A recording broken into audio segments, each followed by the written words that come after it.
Beast ഒരിക്കലും രൂപാന്തരപ്പെട്ടില്ല. Beauty ബീസ്റ്റിനെ കണ്ടുമുട്ടുന്ന കാലത്തും ഇപ്പോഴും ബീസ്റ്റ് ബീസ്റ്റ് തന്നെ.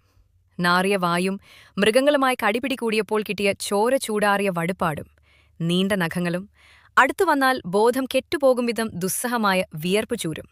ബീസ്റ്റ് ഒരിക്കലും മാറിയിട്ടില്ല. തീൻമേശയിൽ അതിപ്പോഴും സൂപ്പ് നക്കിയാണ് കുടിക്കുന്നത്.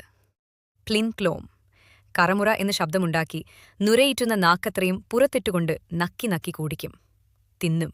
എങ്കിലും മിത്തും വിത്തും പതിരാട്ടി അളന്നെടുത്ത അറുപാടുകളാലാവണം പത്തായത്തിൽ 10 പുത്തൻ നിറയ്ക്കുവാൻ എവ്വോളം എவ்விധവും മിനപ്പെടുന്ന മനുഷ്യനേക്കാൾ മികച്ചതാണ് മിത്തിക്കൽ ജീവി എന്ന് ചിന്തകൊണ്ട ബ്യൂട്ടി പതിയെ ബീസ്റ്റിലേക്ക് മനസ്സ് തിരിക്കുവാനും അടുപ്പ നിമിഷങ്ങൾക്കിടയിലെ അകലം അതിവേഗം കുറയ്ക്കുവാനും തുടങ്ങിയത്.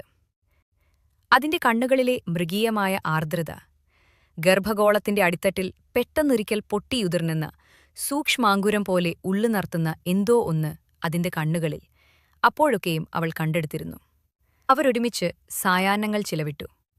ബീസ്റ്റ് ബ്യൂട്ടിയെ വെറും കൈകൊണ്ട് വേട്ടയാടുവാനും കുറുനരിക്കൂട്ടങ്ങളോട് കടി പിടികൂടുവാനും തടാകക്കരയിൽ നിന്നും പിടിച്ച വാത്തയെ തൂവലോടെ വെക്കുവാനും പഠിപ്പിച്ചു.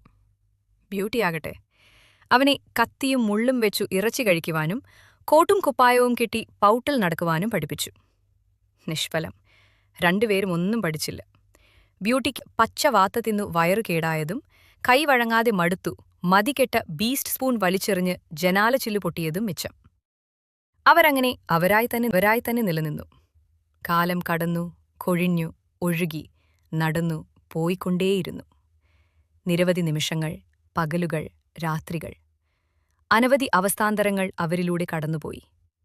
അവർക്ക് മീതെ മഞ്ഞുകൊഴിഞ്ഞു, മഴയൊഴിഞ്ഞു, വസന്തം മുട്ടിട്ട് ആർത്തലറി പൂത്തു പുളകം കൊണ്ട് ബീസ്റ്റ് കൂടേറി. ബീസ്റ്റ് ഇപ്പോഴും അങ്ങനെ തന്നെ, തലയിൽ കൊമ്പുള്ള, തേറ്റകളിൽ തലേന്നത്തെ തീറ്റബാക്കിയിട്ടുന്ന. എന്തിനേറെ പറയുന്നു, ആളത് തന്നെ.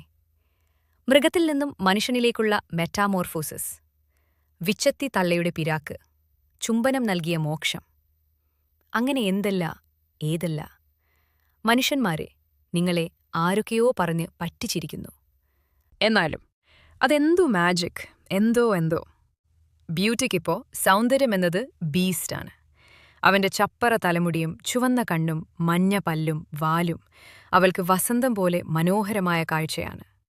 ഒരു മഴക്കാലത്ത് മഴ ബാക്കിയായി മാനം മറന്നുവെച്ചുപോയ മങ്ങിയ മഴവില്ലിന് മിഴിക്കൂട്ടുപോയി നിൽക്കുമ്പോൾ മട്ടുപാവിൽ വെച്ച് ബ്യൂട്ടി ബീസ്റ്റിന്റെ ഒരിക്കലും തേക്കാത്ത പല്ലുള്ള വായിൽ നാവ് കടത്തി ചുംബിക്കുകയും നീ മാത്രമാണെന്റെ രാജകുമാരൻ എന്ന് വിധിച്ചുകൊണ്ട് ബീസ്റ്റിനെ തന്റെ ലൈഫ് ലോങ് ബെസ്റ്റിയാക്കുകയും ചെയ്തു.